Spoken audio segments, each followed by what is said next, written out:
Yeah. Who are the real fans? Who are the fake fans? You know, as long as you're winning, people gonna be on your side. When you hit a little turbulence, you start to see people kind of pull away. I watched an interview, the press conference the other day, Coach Prime. When he talk about the old school song, it's a thin line between love and hate. Who loved you? When you're up, everything glorified, everything Humpty Dumpty, stayed on the wall. But when you run into a little turbulence, are they gonna be with you? We got a lot of fake ones out there. I've been following Coach Prime ever since day one.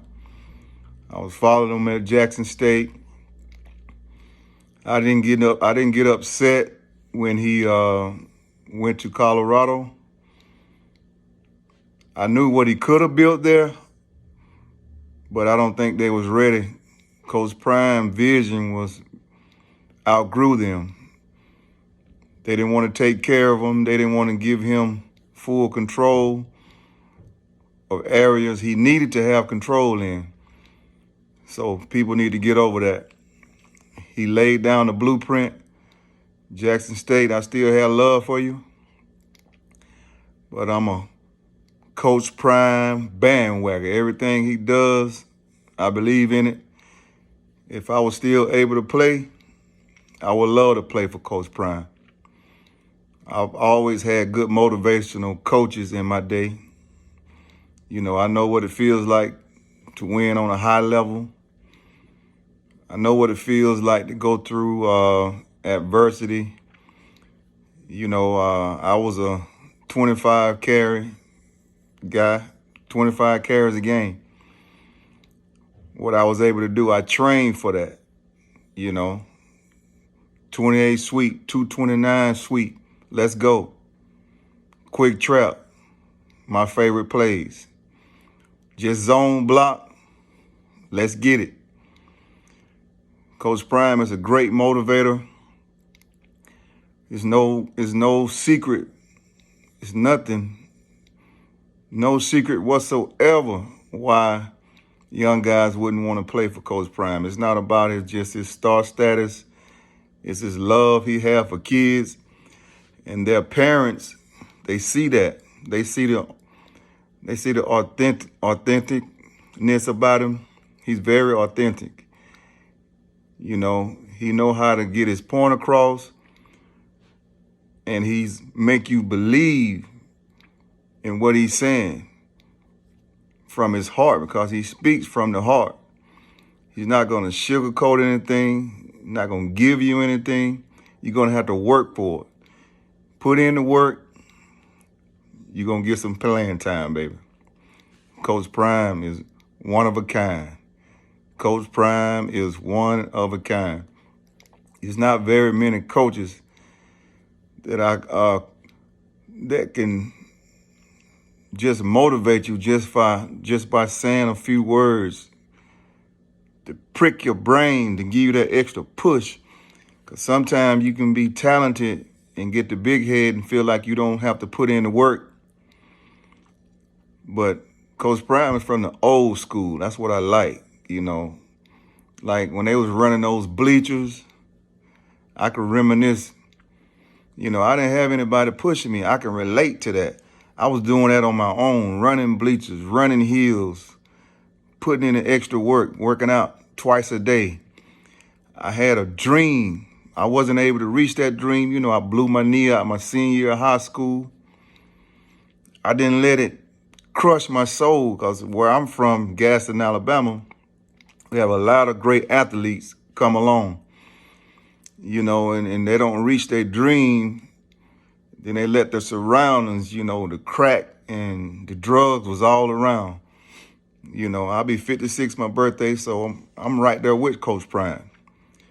the way he grew up, the surrounding areas, I witnessed the same thing. You know, I saw the crack coming in. I saw the young guys trying to get this fast money. But I had a praying grandmother. You know, she let me know, you know, you got to work for what you want. You know, picked up that work ethic at an early age, you know, raking yards, cutting grass, knock on the door. We had neighborhoods back then. It was love.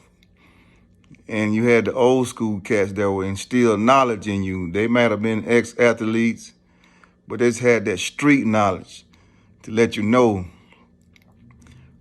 what you need to do to be a better athlete. Or they'll see you going somewhere you don't need to be. They're like, you don't need to be around that crowd. You know, you got something going for you. You don't want to throw it away in these streets. You know, they say you need to get on to the house, bro. Young blood, what they would say. And I thank those old school cats, you know. Even though I was in the streets, I wasn't of the streets. I was all around the crack dealers.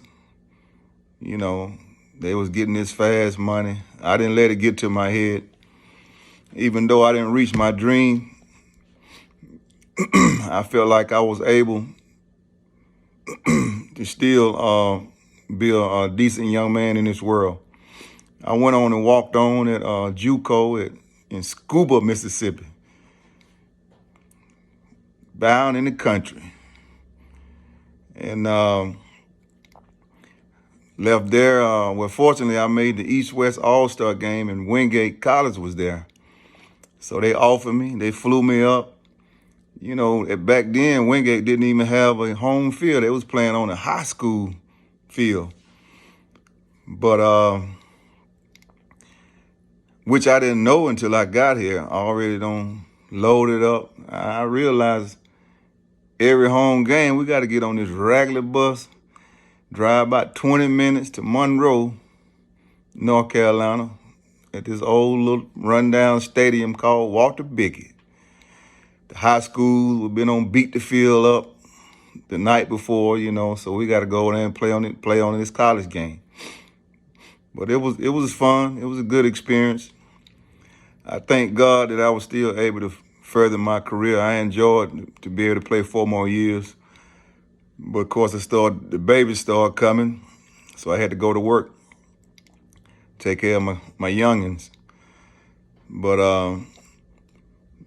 I just want to say to anybody out there that, you know, the young guys, everybody not going to make it to the pros, but you got to be able to be a great person and a fighter in this world to work for what you want. Everything is not going to be handed to you. You have the best leader that I feel in these days that any young guy would love to have. And I pray that you young guys really soak this up, because you have a golden opportunity. You have great coaches around you. All of your coaches are great at Colorado Buffs. I love what y'all are doing, man. It's awesome, man. You got older guys like me want to suit up. You know, that's the power that y'all have right now. And stay strong, baby.